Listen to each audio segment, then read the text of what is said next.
Assalamualaikum warahmatullahi wabarakatuh. Salam sejahtera untuk kita semua dan Om Swastiastu.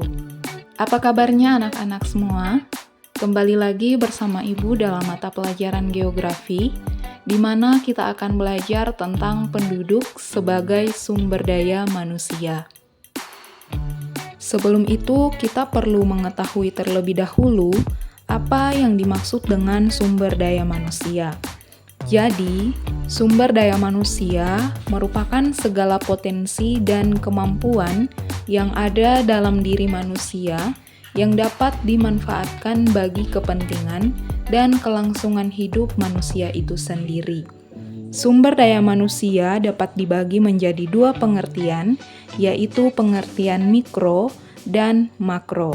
Pengertian sumber daya manusia secara mikro merupakan individu yang bekerja dan menjadi anggota suatu perusahaan atau institusi dan biasa disebut sebagai pegawai, buruh, karyawan, pekerja, tenaga kerja, dan sebagainya. Adapun pengertian sumber daya manusia secara makro adalah penduduk suatu negara yang sudah memasuki usia angkatan kerja, baik yang belum bekerja maupun yang sudah bekerja. Adapun kuantitas sumber daya manusia menyangkut jumlah dan kualitas sumber daya manusia menyangkut kemampuan non-fisik berupa kecerdasan dan mental dan kemampuan fisik berupa kesehatan dan gizi.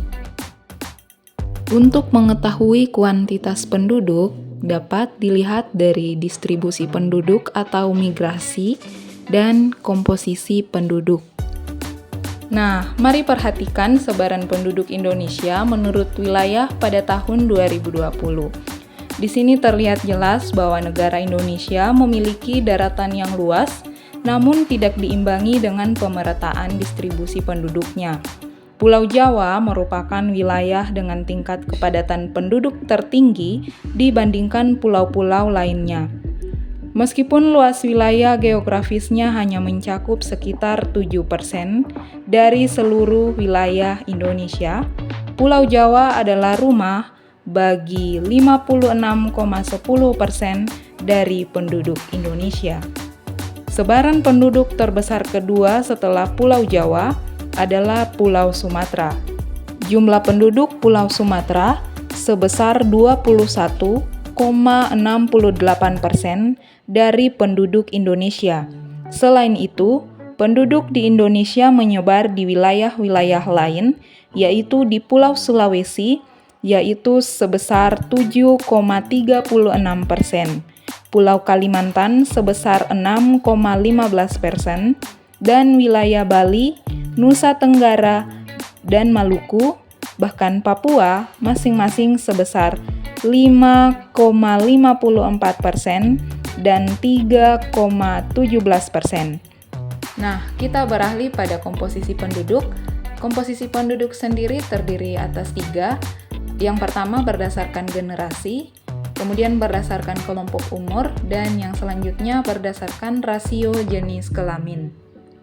Nah, ini adalah contoh klasifikasi komposisi penduduk berdasarkan generasi. Berdasarkan hasil sensus penduduk tahun 2020, mayoritas penduduk Indonesia termasuk dalam generasi Z dan milenial. Jumlah proporsi generasi Z adalah 27,94% dari total populasi penduduk Indonesia, dan generasi milenial sebanyak 25,87% dari total populasi penduduk Indonesia. Generasi Z dan milenial ini termasuk dalam usia produktif yang dapat menjadi peluang untuk mempercepat pertumbuhan perekonomian. Selanjutnya, komposisi penduduk berdasarkan kelompok umur. Pada perhitungan sensus penduduk tahun 2020 menunjukkan bahwa persentase penduduk pada usia produktif lebih tinggi daripada usia tidak produktif. Proporsi persentase penduduk pada usia produktif yang lebih tinggi dibandingkan penduduk pada usia tidak produktif tersebut menunjukkan bahwa Indonesia berada dalam masa era bonus demografi.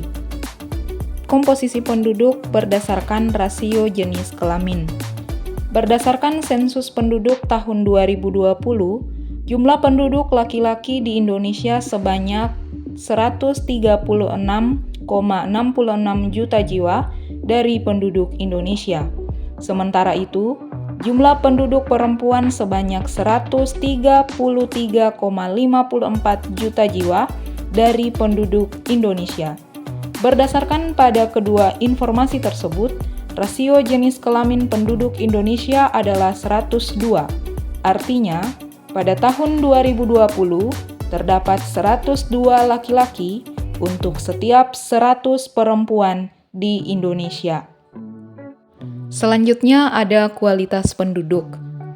Suatu penduduk dikatakan berkualitas dapat dilihat dari 3 indikator, yaitu tingkat kesehatan, tingkat pendidikan, dan tingkat kesejahteraan. Sekian presentasi materi dari Ibu. Selanjutnya dapat kalian pelajari pada materi ajar yang Ibu bagikan. Terima kasih telah menyimak dengan baik. Ibu akhiri, wassalamualaikum warahmatullahi wabarakatuh. Salam sejahtera dan Om Swastiastu.